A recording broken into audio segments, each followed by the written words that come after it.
Imagine gorgeous visuals, a relaxing, quaint village, cut off from the hustle and bustle of life. That small town feel. Now, stick some fog over it, and welcome to Silent Hill. This time, set in Japan. Because Japan does everything better. So, let's enter the fog, and see if this first major entry of the franchise in over a decade is enough to convert this scaredy cat. Now, while I've also tried my best to keep this review as light on spoilers as possible, naturally, you've been warned. I'm going to start with the gameplay. Going into this game, I actually was completely unaware of how Silent Hill games traditionally played. Well, I knew it was kind of the other side of the same coin in survival horror compared to Resident Evil. But instead of B-movie action, it played more into the psychology, with much bigger personal demons. Across the game, the gameplay is split, largely between exploration and puzzles, within two vastly different worlds. The Fog Town of Ebikoshikawa, I hope to Lord I pronounced that correctly, and then the Dark Shrine. And within those two worlds, you will have to partake in some elements of combat. Now, particularly in the Dark Shrine. Now, while you can run past the vast majority of enemies, there will be some that will follow you, and you do risk being cornered, although there are only maybe one or two enemies that can't keep pace with Hinako.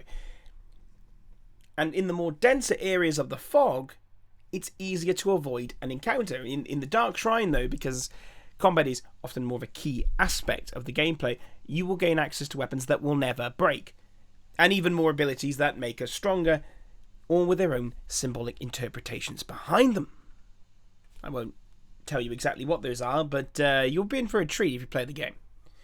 Now, I will say this, the combat isn't necessarily the deepest, and for the most part, it's light and hard-hitting attacks.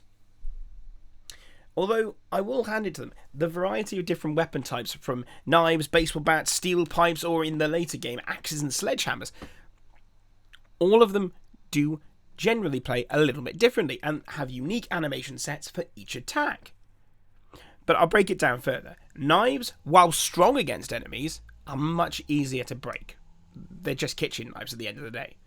Pipes, on the other hand, they're just good all-round weapons. They hit relatively well and they last a long time.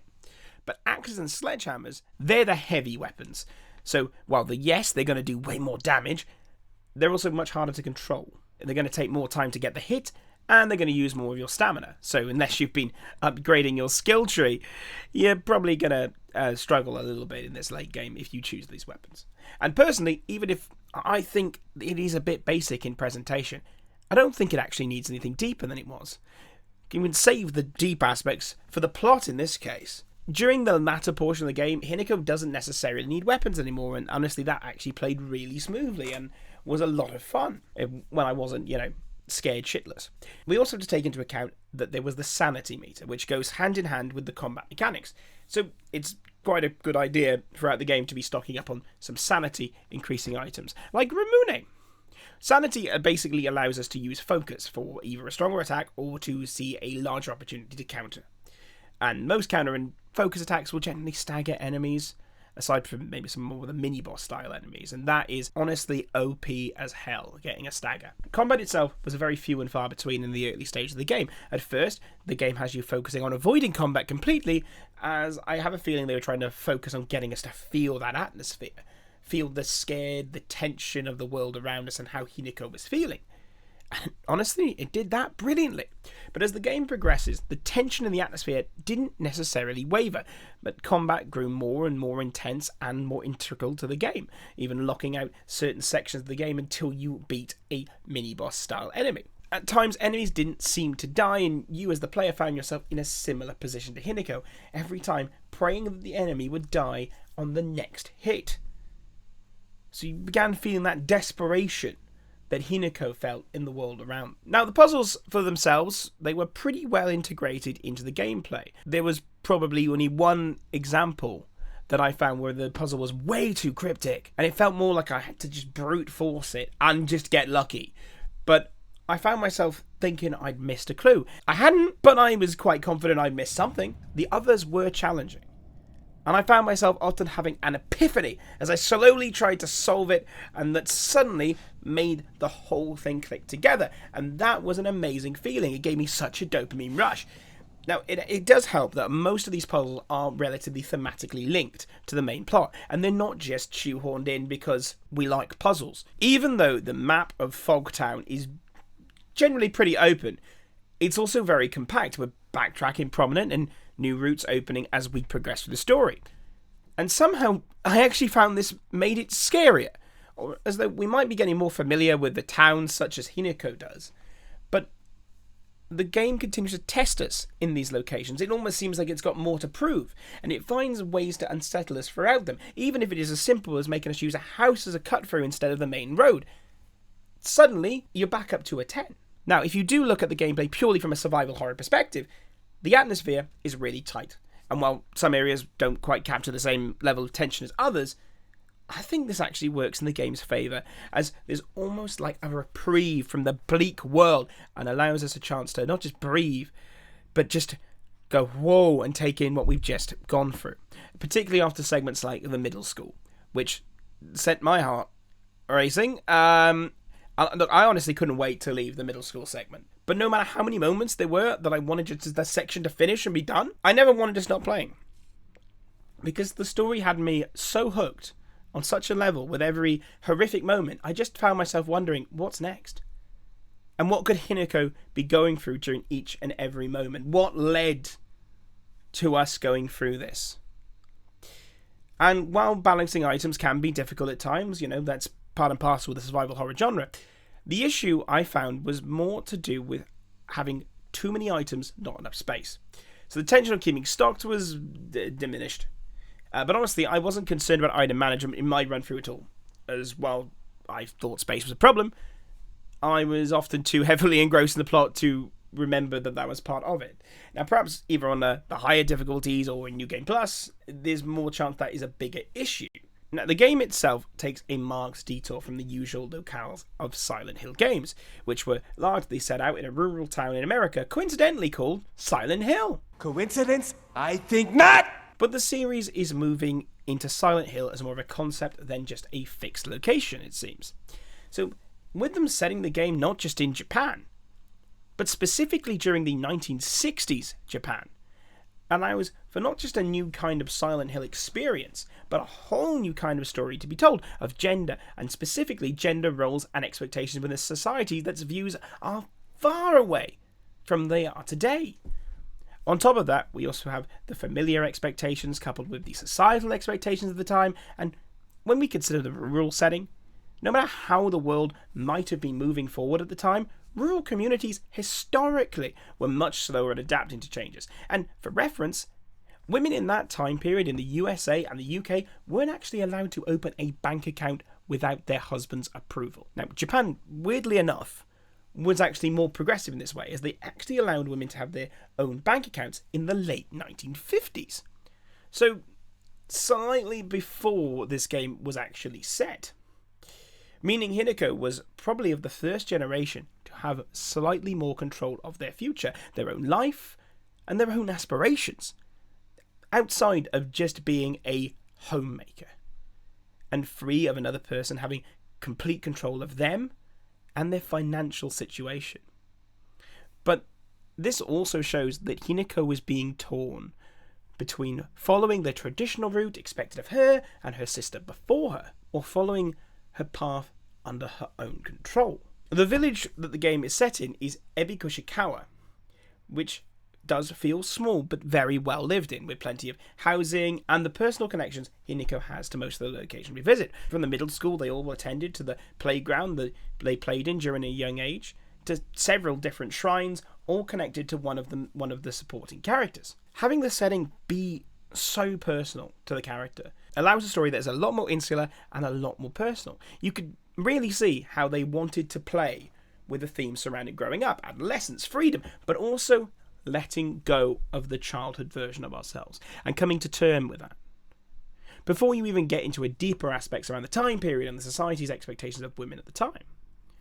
Now, on the other hand, we do also have the Dark Shrine, which is effectively an otherworldly place that follows significantly different rules.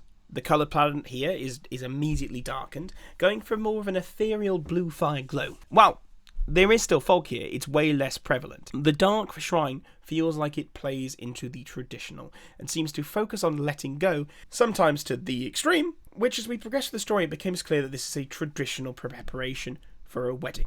And the fox mask who is guiding us through the world is our prospective husband-to-be. The Dark Shrine also has us questioning Hinako a lot more, particularly up until the late mid-game, as they face a lot of internal challenges. There's a lot more to infer within the shrine of Hinako's psyche. The presence in the Dark Shrine is often more ominous, and while there is a severe amount of tension in both worlds, there is also a lack of familiarity within the shrine world that adds a whole new level of unease, as well as a significant amount more of hidden puzzles, tricks, and blood-splattered tatami mats. Now, it wouldn't be much of a survival horror game without enemies, and it wouldn't be much of a Silent Hill game if those enemies don't have some kind of deeper hidden meaning behind them.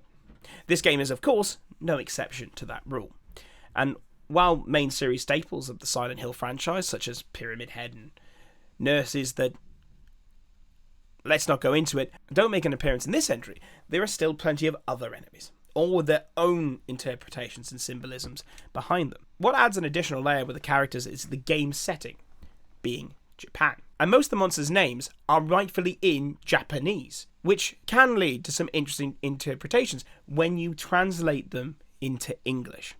Let's take one of the common enemy types, for example. Visually, it looks like some kind of contorted doll, which you already know that there's plenty of connotations around it, particularly in the case of Hinako, as the plot has her almost contorting herself for the man in the fox mask. But on top of that, they're called kashi-mashi, which, when you translate it, it will translate as noisy, sometimes used to describe a talked active woman, specifically, in more or less a negative sense. Now, the fact they're presenting as dolls leads me to think it's likely a representation of how women were not seen as anything more than objects around the men throughout the story, and generally through the time period the game is set in. There is also the oi and moi, which translates as two separate words, namely hey and heavy, or thought, or heavy with thought. So the monster is a pile of dolls all joined together, which, isn't creepy enough. It also could reflect being heavy with one's emotions and considering the overwhelming struggle that is following Hinako throughout the game. But not all enemies have Japanese names. Some are straight to the point, like Birthing Monster, which I think we all can make the same inferences around that, and probably why a creature like this would be playing on Hinako's mind, as obviously they fear losing themselves to their marriage and a husband.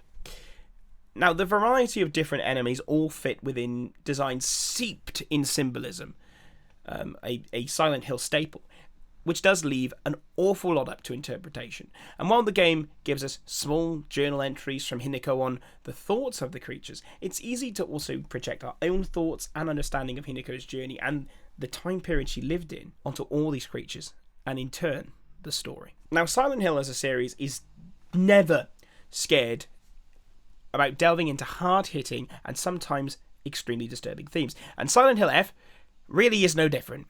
From the minute we open up the game, the disclaimer fully alerts us the kind of themes and topics the game is going to be reflecting on. So we know from the off the kind of dark places the plot will journey through. While some could argue it was a strange choice to set a game in a time period seemingly so far removed from today, and with societal nuances that may not be common knowledge to a global audience, it actually allowed them to tell a story that explores not just the spiritualism of Japan, but also a time of social change and coming of age within that time period. And probably most importantly of all, the rise of the women's rights movement and society's reluctance to accept the change around them. While it's very easy to sit and delve into the interpretations of the game's world, the plot, the characters, and what everything means, at its heart, the story is designed to make us think, not just of Hinako, but of the many other young women who felt just as lost and abandoned by society and their own families as they entered womanhood. I can honestly say that how they handled the topics in this game was wonderfully done. And I imagine it will spark many a conversation in the coming weeks, if not months. With these themes, I don't think the game could have come at a better time for our society, for us to take a look at ourselves and strive to do better. The story of Silent Hill F revolves around a relatively small cast, with Hinako as the lead. The rest of the screen time is shared only by 7 other speaking characters. Her 3 best friends, the Foxman, her parents, and finally, her sister. The first of these characters we get to introduce to, outside of the small interaction with her parents in the opening cutscene, is Shu. Next to Hinako, Shu gets the most amount of screen time and has a marked presence on the plot as a whole, what with being the childhood best friend and partner, which to me felt a little clunky, almost like it wasn't part of the original dialogue. Perhaps this is just translation issues, because in the Japanese version, the word used instead of partner is aibo, which, well, technically does translate literally as partner, but the meaning in Japanese is slightly different. It's more like friendship built on trust and companionship, as opposed to more of a romantic interpretation that we have in the West. Now, while Shu's character is generally very likeable, he has some questionable motives in some routes of the game that do add some further layers to him. Then you have Rinko. Now, if I was a gambling man, I would bet she's the character in the game most people are not going to like. And after playing the game and having a little bit of time to reflect, I'd say I don't necessarily think it's her fault. And bear with me on this, Despite her actions towards Hinako and the bullying that comes with it, all of it is in the name of jealousy. Or is it? Now, during the course of the game, we see Hinako, Shu, and Rinko spend a considerable amount of time together. And we see constant flashes of Rinko being jealous of Shu giving Hinako attention.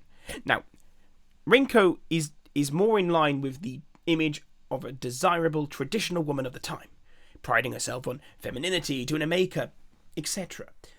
So, for her to be putting in all of the work to fit the image that society tells her is desirable, and then seeing Hinako, who is going against all of this, and with more of a tomboy attitude, getting the attention of her crush, you can kind of understand it to a degree, and of course, from a bigger picture point of view, it adds so many other layers to the interpretations and symbolism within the game.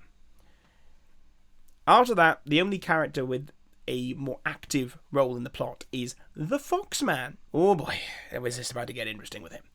In the first route, we don't get too many details on his backstory. He generally has a almost creepily calm demeanor, and he does show that he has genuine care for Hinako. However, the character himself is shrouded in mystery and offers very little in support outside of the occasional words of encouragement when it comes to battles and the enemies around us. The fact that only in one ending do we even see his face revealed adds a whole new level of mystery to the character. Then, of course, we have Hinako's family members. Their role of the story is probably more akin to ghosts haunting the plot than the active involvement in it. Her father's abuse has likely led to Hinako being even more adverse to marriage, as he faces his own demons and failure to provide for his family, falling into debt, and then it's implied that he sells Hinako into marriage as a way to escape these debts. Hinako's mother is shown as more passive, often trying to keep the peace to the best of her ability, but Hinako ends up disliking her as much as her father, due to the fact she even stayed with her father in the first place. Now, despite being a more passive character in terms of the plot, the impact it has on Hinako and the desire to not end up like her mother is a significant motivator throughout the plot. And of course, it's a source of a lot of Hinako's insecurities, the overwhelm, the doubt about her marriage, and the doubt about her role within society. And then finally, we have Junko, who, particularly early game, we don't see too much of at all. All we know is that she's been married off and has moved away. For not just the family home, but the village Ebigushikawa as well. While we never see her face throughout the entire game, which is very trippy, we also remember we're only seeing interactions through Hinako's eyes. So, by definition, she is painted in a more villainous sense. Because it seems that Junko was only trying to protect and help Hinako come to terms with the version of her life she wanted to live. But based on notes found throughout the game, it's apparent that Junko's view of happiness resides more in that of a traditional woman and conforming to the social expectations. Then you add on top of that, Hinako is being constantly judged for not being as good of a daughter. So there's even more pressure placed on her and her choices, regardless, from her parents. Honourable mention to Hinako's other friend, Sakako. May her 5 minutes of screen time tell us all we need. Although her presence is felt more within the Dark Shrine, and we can likely infer she was the priestess who committed the purification ritual as part of the real Hinako's wedding ceremony, even if it wasn't necessarily presented to us in that way, Sakako's place in the plot seems to be to highlight Hinako's guilt for moving on with her life and leaving behind her friends. Her death being so early on the game sadly means we never really got attached or learned anything significant about her interactions with other characters, which honestly is a big loss, because from the different documents you can find, it would have been really interesting to see at least some of these interactions. Overall, the characters are all multi-layered, realistic people who, yes, are flawed, and sometimes we don't like them. But that's the point. They're supposed to bring out a strong feeling. And having these broad sets of characters around Hinako makes us further engrossed in the world. And while no character really gets a significant amount of screen time, the time they do get leaves enough for us to be analysing their behaviour straight off the bat. And the absence of characters for the plot, specifically as the game moves into the latter half, tells you more than what any exposition ever could. From the moment we are introduced to Hinako, we see her family dynamic. It's far from the best, and that's me putting it really lightly. All she is desperate to go and talk to someone and not be in that house. We are immediately met by abandoned streets, desolate and empty. And Hinako was already feeling alone and isolated at this point, and the game does a good job of putting us in her shoes before we are even introduced to the concept of fog, the enemies, and all the added tension that comes with that. Now, with the enemies now around every bend, and specifically for that very first encounter, we still don't know how to fight. Or equally as confused as Hinako, we can only dodge and run, and thankfully, Hinako is a track and field star. Because I'd have been out of breath within 2 minutes with all this running. These early encounters really help set up the threat and helplessness Hinako is feeling. And while, yes, the fog gets denser and the new, stronger and more threatening enemies appear, the more you find yourself walking much more gently around corners, heart racing, unsure what the next encounter will bring. Inside the Dark Shrine, though, the atmosphere is slightly more changeable, probably down to its ethereal otherworldliness. At the start, it's dark, it's barely lit, with only a small selection of lanterns giving us an insight as to what's around us. But as we get further and further inside the Dark Shrine, the light becomes the least of our concern, as the game finds more psychological ways of upping the tension, with unusual rituals, the relationship between us and the Foxman growing with each passing shrine section. And while he seems to be looking out for us, his behaviour often feels inappropriate, and it comes across as he's grooming Hinako. And the way she begins behaving as well. Her responses become clinical, shorter. Her vocal delivery goes from a spectrum to purely monotone, with barely a hint of not just emotion, but life. It makes it feel even more that she is sacrificing herself for this Foxman. Every aspect of her personality and individualism, and while the Hinako in the Dark Shrine is often more abrupt and is very much out for herself, even battling twisted versions of the people she calls friends in the Fogtown world. In all honesty, they managed to capture the atmosphere perfectly, in my opinion. This felt like not just a Silent Hill game, but a game where I was questioning my own choices and whether I was actually emotionally prepared to enter the next room. As Silent Hill tradition dictates, there are multiple endings present within the game, all with strict parameters to hit to allow us to see them. What I find interesting in this case, though, is the fact that of the 5 endings, every single player on their first playthrough will get the same ending. No matter what you do or don't do, you get the coming home to roost ending. And while, yes, this ending does kind of end abruptly and implies some pretty dark realizations for Hinako, and while we don't get all the answers we'd like out of that ending, that's fine. It's not the true ending. But it's probably enough Silent Hill for one day once you hit that one. Take a break. Have a nice stroll outside. Recover. I know I'll need time. But what I actually liked with that was I actually found myself wanting to start a new playthrough. Just to get the next ending. A feeling that outside of the Nier games, I don't think I felt before. The parameters to get the other endings in themselves actually aren't too difficult in comparison to some parameters in other Silent Hill games. Looking at you, Silent Hill 2. I'm looking at you. But all the other endings are significantly better for Hinako. Also, there's the UFO ending. And well, did you need me to tell you that? Or do we just assume? No dog ending this time, though. Sorry to disappoint any Shiba Inu fans. Taking into account every single aspect of the game, I think I've got to say I highly recommend picking this up. Look, I have always had a significant interest in psychology, and while I might not be the biggest horror fan, I was drawn in by just how open it is to my interpretation, and I'm constantly wanting to talk about the symbolism in game and hear other people's opinions on that. Perhaps the only thing that could have been added to the game would have been to see how Hinako was naturally with her friendship group, outside of the direct plot of the game. It would have kind of helped us hammer home the kind of self-assured person Hinako was shown to be throughout the various notebook entries we find. And while, yes, the lip syncing for the dub was slightly out, and particularly in the early scenes it was very noticeable, I'm not sure if they patched it to fix it between my play sessions, or if I just grow accustomed to it. And it ended up not really putting me off as much as I thought it would, but it was definitely there at the start of my playthrough. But generally, I think they smashed this entry out of the park, and it has me wondering what is next with the Silent Hill series as a whole, as Silent Hill F is technically classed as a spin-off. So I wonder what other ideas Konami currently has up their sleeve. I'm well aware they're trying to make it more of an anthology series, and they have another game in the works. I think it's called Township. But that is my review of Silent Hill F. It is wonderful. Do check it out.